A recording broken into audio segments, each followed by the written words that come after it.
ప్రభుత్వం ప్రతిష్టాత్మకంగా చేపట్టిన సంక్షేమ వసతి గృహాలు, రెసిడెన్షియల్ పాఠశాలల్లో పిల్లలకు అందించే డైట్, కాస్మోటిక్స్ ఛార్జీల పెంపు ప్రారంభోత్సవ కార్యక్రమం సందర్భంగా శనివారం రోజున మధ్యాహ్నం 1 గంటకు ములుగు మండలం జగ్గన్నపేట గ్రామంలోని ట్రైబల్ వెల్ఫేర్ ఆశ్రమ బాలికల పాఠశాలలో ఏర్పాటు చేసిన కార్యక్రమానికి జిల్లా కలెక్టర్ దివాకర టీఎస్, గ్రంథాలయ సంస్థ chairman Banothu Ravichander, tribal welfare joint director సముజ్వలతో కలిసి పాల్గొన్నారు. ఈ కార్యక్రమంలో tribal welfare DD Pocham, DEO Pani, DWO Sirisha, ప్రజాప్రతినిధులు, విద్యార్థులు, తల్లిదండ్రులు, సంబంధిత అధికారులు తదితరులు పాల్గొన్నారు.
ఈ కార్యక్రమంలో మేము కూడా లాస్ట్ ఒక 2-3 ఇయర్స్ నుంచి కూడా ప్రతి ఇయర్ మనము టెండర్ పిలుస్తాం.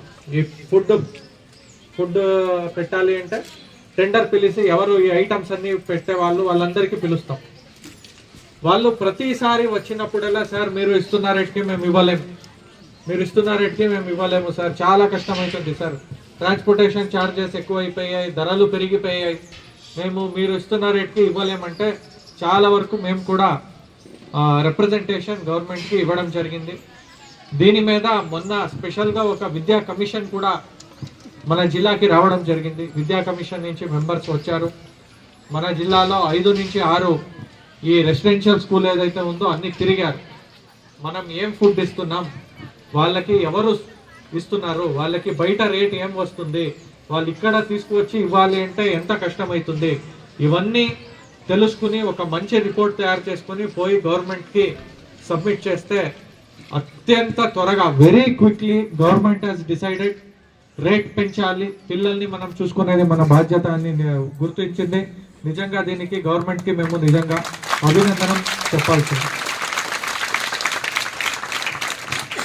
ఈరోజు మేము మీ ప్రతి ఒక్క జస్ట్ ఏదో గవర్నమెంట్ ఒక పెంచామా, మనం ఏదో చేసామా అని కాకుండా మనం ఏం చేస్తున్నాము, ఎందుకు చేస్తున్నాము అనేది ఎవరికి అర్థం అవ్వాలి, పిల్లలకి అర్థం అవ్వాలి, తల్లిదండ్రులకి అర్థం అవ్వాలి.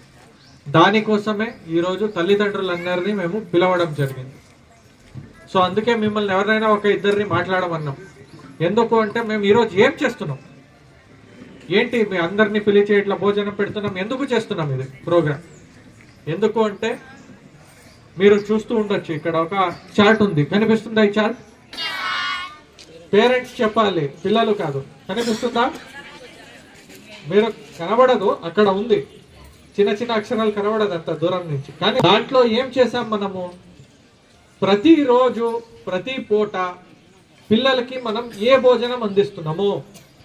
ఫర్ ఎగ్జాంపుల్ సోమవారం బ్రేక్ఫాస్ట్, పొద్దున్న మనం ఏమిస్తున్నాము, మధ్యాహ్నం ఏమిస్తున్నాము, రాత్రి ఏమిస్తున్నాము, ఇట్లా సోమవారం మంగళవారం ఇట్లా 7 రోజులకి మేము ఇవ్వడం జరిగింది. అదే ఒక వారం తర్వాత ఇంకో వారం, నెక్స్ట్ వారం, మొదట వారం అయ్యాక నెక్స్ట్ వారం మళ్ళీ సోమవారం వస్తే ఇంకొకటి చేంజ్, మెన్యూ చేంజ్. ఇది మేము ఎందుకు పెట్టామంటే ఇది మీకు అవగాహన ఉండాలి. మీరు మీ ఆ పిల్లల్ని అడగాలి, అమ్మ ఆ రోజు చెప్పారు కదా, మమ్మల్ని అందరినీ పిలిచారు కదా, పిలిచి ఇట్లా ఇస్తాము అన్నారు కదా, అదే ఇస్తున్నారా లేదా, వాళ్ళు ఇస్తున్నది సరిపోతుందా, మంచిగా ఉందా లేదా, మీరు అడగాలి, మీకు అవగాహన ఉండాలి అనే కోసమే మేము తల్లిదండ్రుల్ని ఈరోజు పిలవడం జరిగింది. సో ఊరికే మేము దూరం నుంచి వచ్చాం, పిల్లలతో ఈరోజు చూసాం, మాట్లాడించాం, వెళ్ళిపోయామని కాకుండా మీకు ఒక బాధ్యత ఉంది. మనం ఎంతవరకు చేస్తున్నామో మీరు కూడా. Okay sir. ఇప్పుడు న్యూ